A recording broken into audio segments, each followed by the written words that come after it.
આવો રમીલા બેન બેહો ઘડી બેહીએ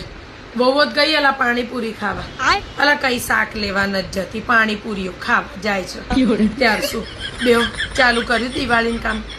અમારી તો અત્યારે કરશે નહીં પેલા 10 ઘેર એડવર્ટાઇઝ કરશે દિવાળી કામની પછી ચાલુ કરશે ભલા આપડા જેવું થોડું જ ખટકો રાખીને કામ કરવાનું નાટકો નકરા નાટકો તો હમણાં 9 દાડા ઉલારા લીધા ને બોન હવે એને બધી જ તકલીફ ચાલુ થશે આજે જ મારા છોરાને કહેતી હતી બહુ કેડમાં દુખે છે જેવા 9 દાડા પત્યા નહીં નવરાત્રીના શરીરના દુખાવા ચાલુ થાય છે મેં મારા છોકરાને કીધું મેં કીધું અહીંયા ગાંધીનગરની આગળ છે ને મેં એક રીલ જોઈ હતી હમણાં મોબાઈલમાં એક ભાઈ છે ને ટચાકડા ફોડા મેં અહીંયા જઈને 2-4 ફોડાઈ આવી એટલે એમ પાછી બતાવવા ના જાય એલા તો લાગત તમને બધી બહુ હોશિયાર હોય તો આપણા જેવું થોડું જ સાસુઓથી બીન રહે આપણે તલા કેવા બીતા હતા